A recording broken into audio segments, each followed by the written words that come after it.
Amid the fiery red mountains of the Jordanian desert, hidden deep within narrow gorges and towering cliffs, lies a legendary city the world calls Petra, the immortal Rose City. This was not merely a city, but a testament to the ingenuity and ambition of a people who transformed a harsh desert into one of the wealthiest trade centers of the ancient Middle East. They were the Nabataeans, from nomadic Arab tribes wandering the desert around the 4th century BC. They found their foothold in the rugged land of Petra, gradually seizing control of the lucrative incense routes that linked Arabia, the Mediterranean, and Mesopotamia. In doing so, they became masters of commerce, wealthy enough to draw the attention of both Greece and Rome. They built Petra not with bricks or wood, but by carving directly into the mountain rock. Tombs, temples, and palaces rose out of cliffs, glowing in the red and pink hues of the desert, defying time itself. Sophisticated systems of channels and cisterns allowed Petra to thrive in aridity. For centuries, Petra was the jewel of the desert, where merchants from all corners of the ancient world would pause on their journeys. But like all civilizations, the Nabataeans eventually declined. As Rome expanded its power, they lost their independence, and Petra slowly fell into silence. Yet what remained astonished the world. An immortal rose-colored city, the legacy of a trading civilization that made the desert magnificent. Part 1. Origins from nomadic desert tribes. The Middle Eastern desert has long been a land of hardship, where the burning heat of the day and the cutting chill of the night test all forms of life. Vast stretches of red sandstone mountains, narrow ravines, and barren valleys seemed to belong only to wind and sand. Yet it was here, in this harsh wilderness, that a remarkable people emerged. Those who turned the desert into an advantage, scarcity into strength, and from rock and dust built a glorious trading empire. They were the Nabataeans. The origins of the Nabataeans were tied to Arab nomadic tribes. Around the 5th–4th century BC, as incense trade routes became the lifeline of the Middle East, many Arab groups began migrating northward from the Arabian Peninsula into what is now Jordan, southern Syria, and northern Saudi Arabia. The Nabataeans were among them, unlike many tribes who lived solely from pastoral nomadism. The Nabataeans quickly realized a greater opportunity. They could live not just from their herds of camels and sheep, but from commerce, by controlling the desert routes that caravans were forced to cross. The turning point came when they settled in a rugged but strategic place, Petra. The city lay hidden in the valley of Wadi Musa, surrounded by sheer red mountains. The only entrance was through a narrow gorge, nearly 1.5 kilometers long, called the Siq, in places only a few meters wide. This natural position made Petra a fortress, difficult to invade and easy to defend. For a trading people, it was ideal, lying at the crossroads of the incense routes that connected Arabia to the Mediterranean while providing strong protection. At first, the Nabataeans retained their nomadic character. They lived in tents, moved with their camel herds, and used Petra only as a stopover, a checkpoint for trade. But as wealth accumulated from taxing caravans, from trading incense, myrrh, spices, and aromatics, they began to settle. From the mid-4th century BC onward, Petra gradually became a permanent commercial hub where merchants from Yemen, Oman, Syria, Egypt, and the Mediterranean all converged. The Nabataeans had discovered the path from nomads to settlers, from tribe to empire. What set the Nabataeans apart from other Arab tribes was their mastery of water management. Water, the most precious resource in the desert, was always scarce. But instead of yielding, they built an intricate system of channels, cisterns, and small dams. Along the Syke, they carved gutters into the rock walls to capture and direct rainwater into underground reservoirs. Thanks to this, Petra could survive in the desert, sustaining both its inhabitants and the thousands of caravan travelers. This mastery of scarcity became one of the foundations of their power. They controlled the rarest resource of all. In its early phase, the Nabataean community was not yet a formal kingdom, but rather a tribal confederation. Yet their growing wealth quickly made them a force to be reckoned with. Greek and Roman sources record that by the 3rd century BC, the Nabataeans were strong enough to confront neighboring powers like the Seleucids in Syria and the Ptolemies in Egypt. They not only defended Petra, but also launched raids against rival caravans, asserting control over the incense trade. From their origins, 3 elements formed the pillars of Nabataean strength: the desert, commerce, and Petra. The desert, harsh and unforgiving, became their natural shield. Commerce, fueled by incense, myrrh, and spices, became their economic backbone. And Petra, their hidden rock city, became their political and spiritual heart.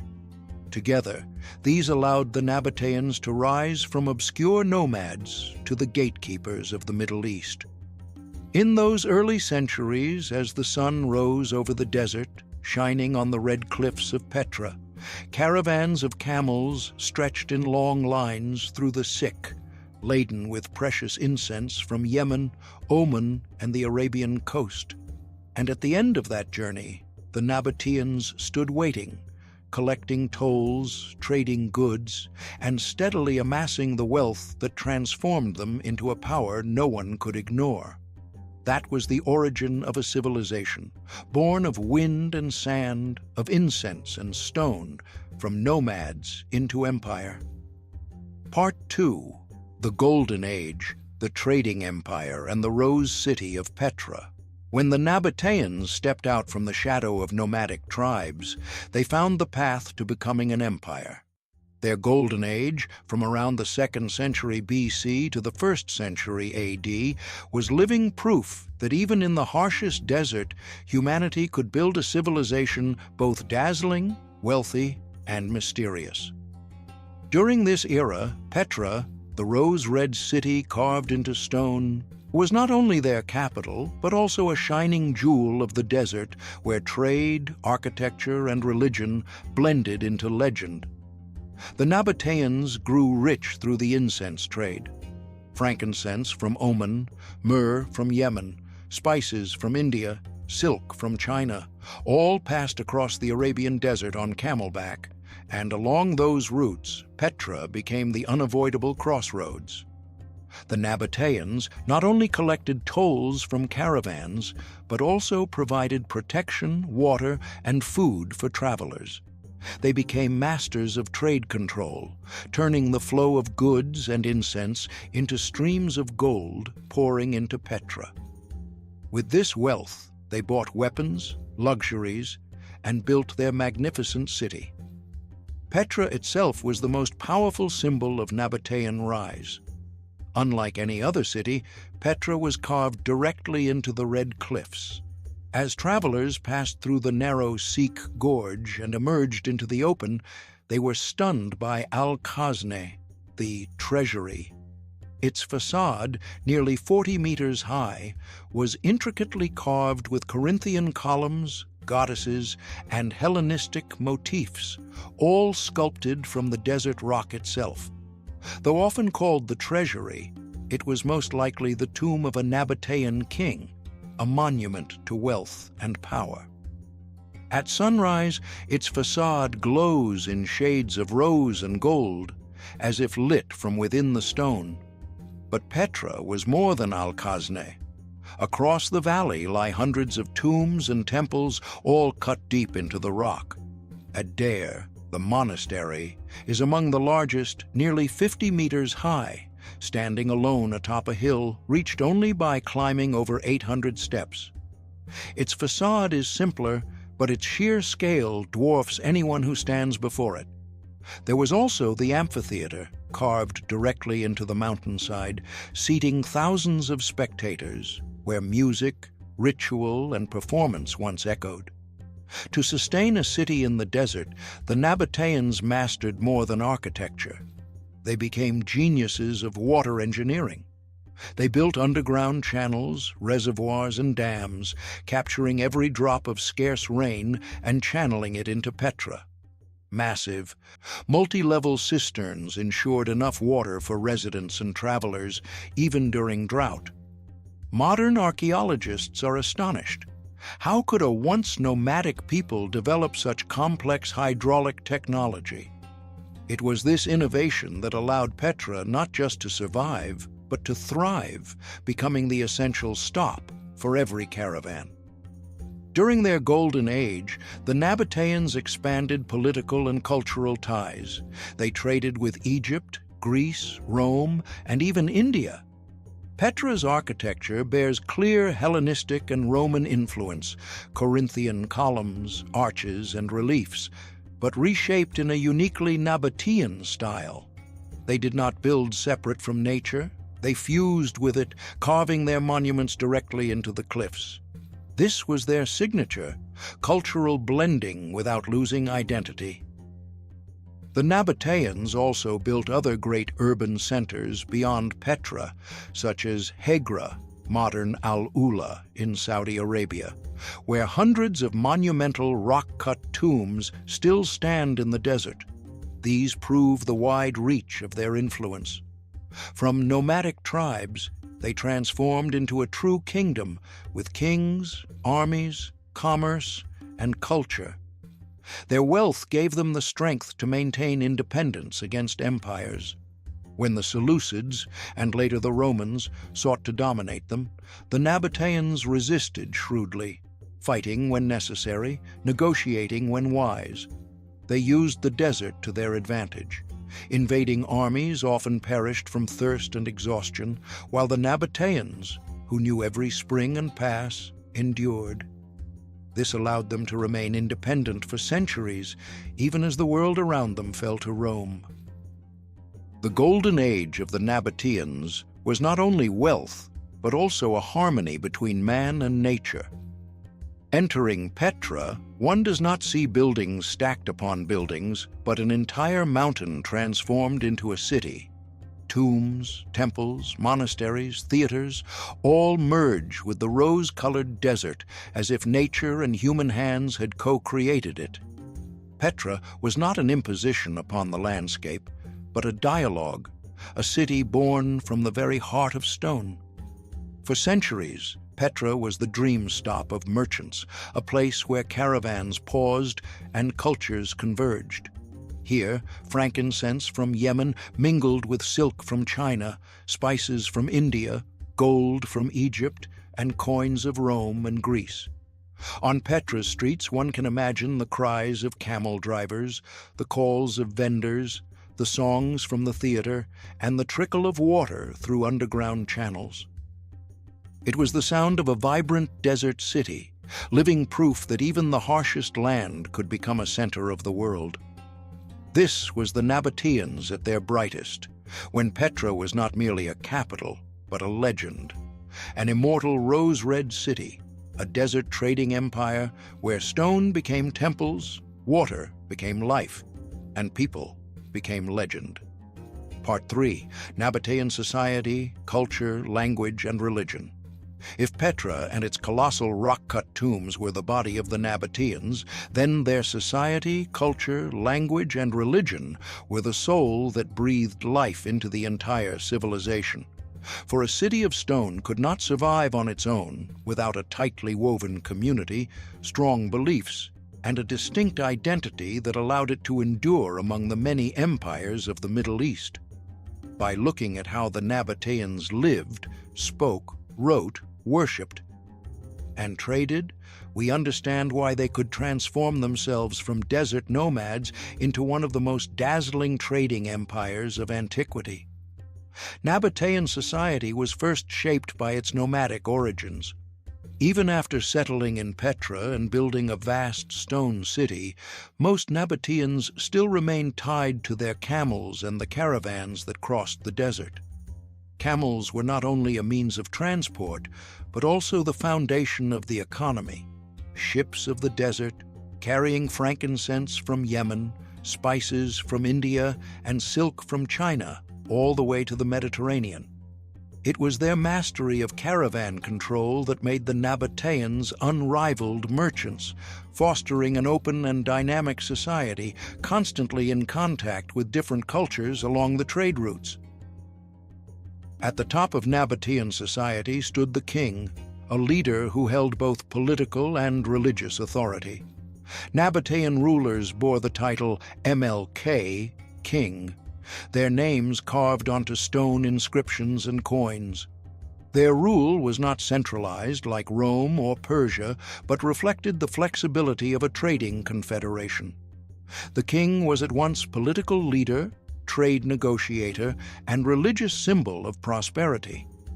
Alongside the king stood the aristocracy and wealthy merchants who wielded economic power. They owned camel herds, organized caravans, and controlled food and water supplies.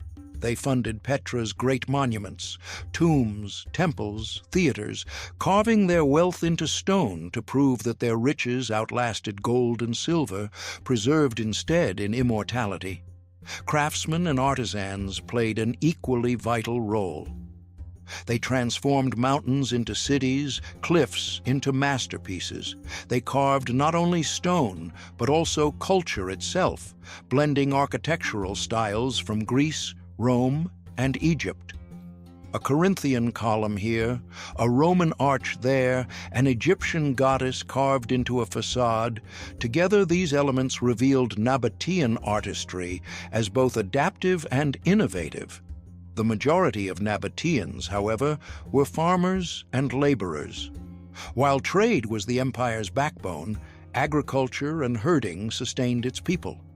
They cultivated wheat, barley, olives, and grapes. They produced wine, pressed oil, and supplied provisions for caravans. Petra's advanced water system made farming possible in the desert. Though politically voiceless, farmers' labor was the lifeblood of the kingdom. In terms of language and writing, the Nabataeans spoke an Arabic dialect but wrote in Aramaic, the lingua franca of the Middle East at the time. Over time, their script gradually evolved into a new system that would become the Arabic alphabet. In other words, Nabataean writing formed the direct bridge between ancient Aramaic and modern Arabic, a linguistic legacy whose influence extends far beyond Petra or Jordan. Nabataean religion was a unique fusion of local Arabian traditions with Greek, Egyptian, and Roman influences. Their chief deity was Dushara, the god of the mountains, often represented not by human form, but by simple stone blocks, beetles, embodying abstraction and power. Alongside him were the goddesses Al-Uzza, Alat, and Manat, linked to love, fertility, and fate, later remembered in wider Arab traditions. Their rituals were often held at open-air sanctuaries on Petra's surrounding cliffs. They offered animal sacrifices, wine, and incense to their gods. Their religion was not confined within Petra, but expanded through trade. They absorbed foreign influences, building temples with imagery of Zeus or Isis, yet recast in Nabataean style. This syncretism made Petra a true crossroads of faith, where gods of many cultures were worshipped side by side. Everyday Nabataean life reflected both practicality and symbolism. On Petra's streets, merchants from across the world gathered, speaking different languages and exchanging goods. In stone houses or mud brick dwellings, women wove textiles, crafted pottery, and prepared meals from barley, camel, and goat.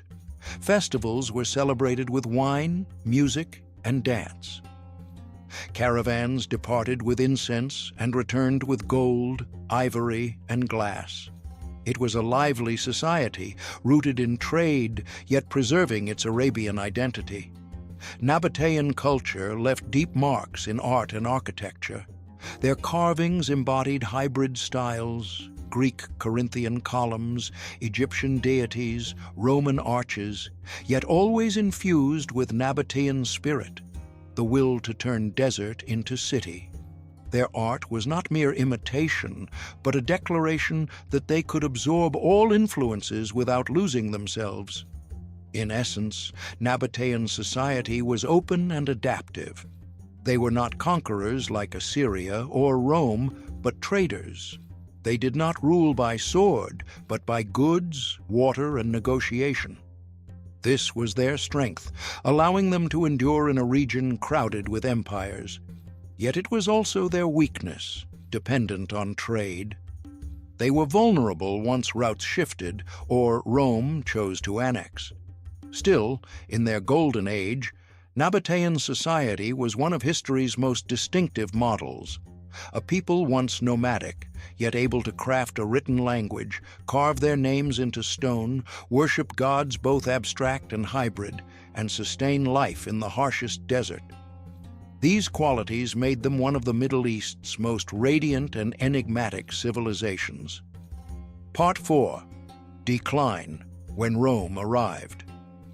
No empire lives forever.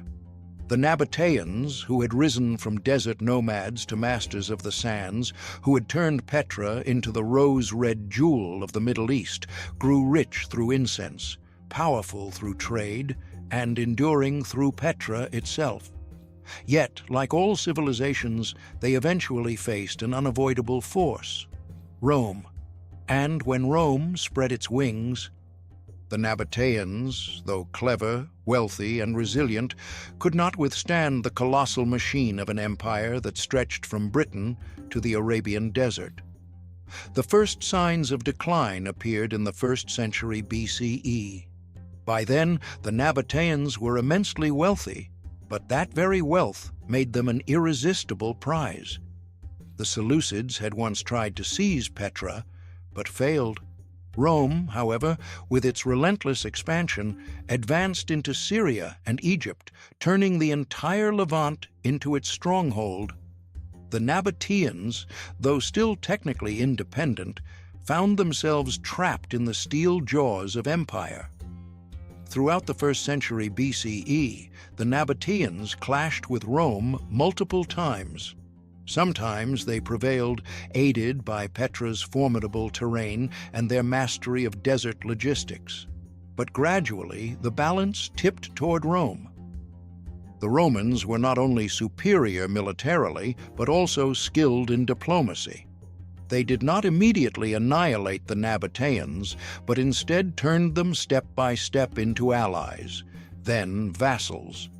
Nabataean kings signed treaties, sent tribute, and joined campaigns at Rome's bidding. Outwardly, the Nabataeans appeared independent. In reality, they were increasingly tethered to Rome.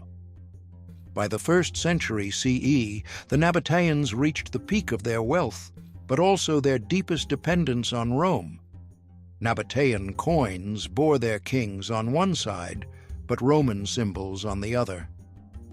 Petra's new buildings increasingly reflected Greco-Roman style: Corinthian columns, Roman theaters, Hellenistic flourishes. Roman culture seeped into Petra's architecture, clothing, and art. The Nabataeans tried to preserve their identity, but the fusion grew ever stronger.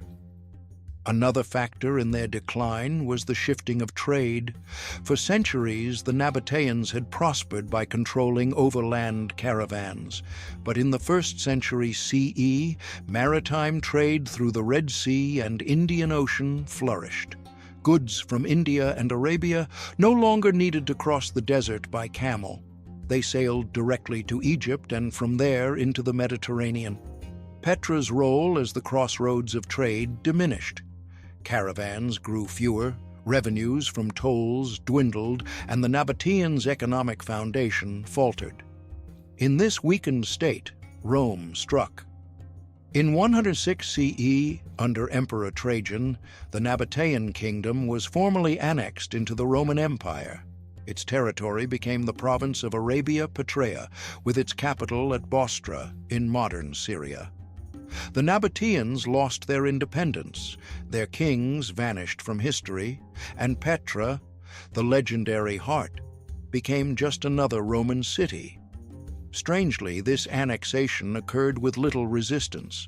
No great battle is recorded, no desperate siege of Petra. Perhaps the Nabataeans had become too dependent on Rome already, or too weak to resist. Some historians suggest that the last king, Rabble II, died, and Rome simply exploited the power vacuum to claim the kingdom bloodlessly. Though Petra survived under Rome, the Nabataean light had dimmed.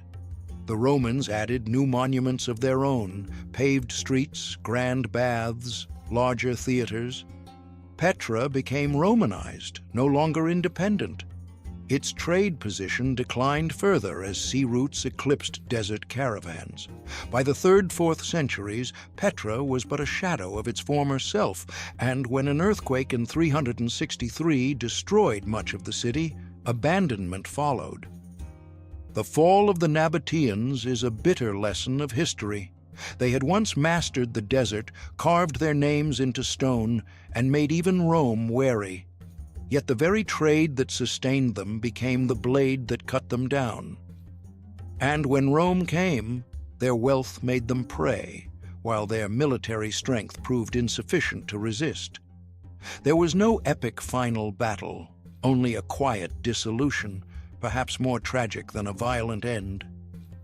Today, when we walk through the narrow Sick and behold the treasury glowing in sunlight, it is hard to imagine that such a mighty civilization collapsed without the clash of swords.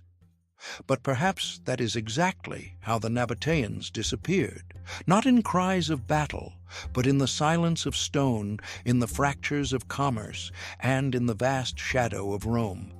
From there, they passed into legend, a civilization that once ruled the desert, only to vanish like sand carried away by the wind. Part 5. The Legacy of the Nabataeans, the Immortal Rose City. The Nabataeans vanished from political history in 106 CE when Rome turned their kingdom into the province of Arabia Petraea. Their kings disappeared, the incense trade ceased, and the caravans faded from the desert. Yet strangely, the Nabataeans did not die, for what they left behind was not the fragile power of politics, but an eternal legacy. Petra, the immortal Rose City. And that legacy was not only carved in stone, but also in language, culture, faith, and in the lessons humanity would learn about both the fragility and the strength of civilization. First and foremost, the most visible legacy of the Nabataeans is Petra, one of the most astonishing cities ever built by human hands. In the heart of a harsh desert, they chose not to build with brick or wood, but to carve directly into the red sandstone cliffs. Hundreds of monuments emerged as if born from the very earth. Tombs, temples, palaces, theaters, the facade of Al-Khazneh, with its intricate Corinthian columns, the grandeur of Ad Deir atop a mountain plateau, the endless succession of rock-cut tombs forming a royal necropolis, all of these make Petra a masterpiece unlike any other city. It is living proof that humankind can turn stone into poetry and a desert into paradise. But Petra is not just architecture, it is also extraordinary engineering. Its system of underground channels, reservoirs, and dams collected the rare desert rains, bringing life to the city. These works prove that the Nabataeans were not only merchants, but also master engineers, capable of extracting survival from the scarcest resource of all, water. Modern archaeologists still marvel at the precision and efficiency of Petra's hydraulic system. Culturally, the Nabataeans' legacy is clear in language and script. Nabataean writing, based on Aramaic, gradually evolved into a distinctive form which in time became the foundation of the Arabic script. This means that from inscriptions carved in Petra over 2,000 years ago, one of the world's greatest writing systems was born. Their linguistic legacy extends far beyond Petra, shaping the course of human communication. Their religion also left deep marks. The god Dushara, along with the goddesses Al-Uzza, Alat, and Manat, lived on in wider Arab traditions. These deities were worshipped across Arabia before Islam and later remembered in sacred texts. This shows that the Nabataeans were not confined to Petra alone, but spread spiritual influence across the Arabian Peninsula. Their artistic and architectural style, blending Hellenistic, Roman, Egyptian, and Arab traditions, created something unique. Many features would later be absorbed and transformed by Islamic architecture. The Nabataeans demonstrated that cultural fusion need not erase identity, but could instead produce immortal beauty. Petra also teaches a lesson in history. Prosperity built on trade can be dazzling, but is also fragile. When maritime routes replaced desert caravans, Petra's importance crumbled. This is a timeless reminder that any economy reliant on global trade must adapt or be replaced, a truth as relevant now as it was 2,000 years ago. Today, Petra is far more than a ruin. It is a wonder of the world, recognized by UNESCO in 1985 as a World Heritage Site and voted one of the new 7 wonders of the world in 2007. Millions of visitors each year walk through the site, stand awestruck before the sunlit treasury, climb to Ad Deir, or sit in the stone-carved theater. They do not see only an ancient city, they feel the heartbeat of a vanished civilization. In the silence of the stones, one hears the whispers of merchants, the trickle of water through hidden channels, the prayers once offered to Dushara. Petra still lives, not as a city, but as legend. For Jordanians and the wider Arab world, Petra is a symbol of identity and pride. It appears on stamps, currency, and the national emblem. It is the reminder that their ancestors once transformed the desert into a cradle of civilization. It is proof that Arabs were not only nomads, but also merchants, engineers, artists, and architects. For humanity as a whole, the Nabataeans and Petra are an immortal chapter in the story of civilization. Petra stands alongside the pyramids of Egypt, Angkor Wat of the Khmer, and Machu Picchu of the Inca. It proves that anywhere, no matter how harsh, human beings can create beauty that defies time. When sunset falls on Petra and the cliffs blaze crimson under the fading light, the carved monuments glow as if aflame. Visitors fall silent, hearing only the desert wind through the canyon. In that moment, one realizes the Nabataeans never truly vanished. They remain here, in stone, in script, in language, in memory. They lost their kingdom, but gained something greater: immortality in history and legend. In the vast darkness of the desert, the Nabataeans once lit an age with brilliance. Born from nomadic tribes, living with camels and the winds of the sands, they found their place in Petra, the Red Rock Valley fortress. From there, they mastered the incense routes, turned the flow of frankincense, myrrh, and spices into gold, and built one of the richest trading empires of the ancient Middle East. Petra, the rose-red city half as old as time, remains their immortal symbol. Its tombs, temples, treasury, and monastery, carved in stone, blaze in sunlight like an eternal hymn. These monuments are not only architecture, but a declaration that even in the harshest desert, humankind can create beauty beyond time. And though the Nabataeans, like all civilizations, succumbed to decline, Petra still stands. They may have lost their empire, but their legacy endures. In Petra, in the Arabic script, in the memory of mankind. The Nabataeans vanished, yet the Rose City remains, eternal in the desert, eternal in history.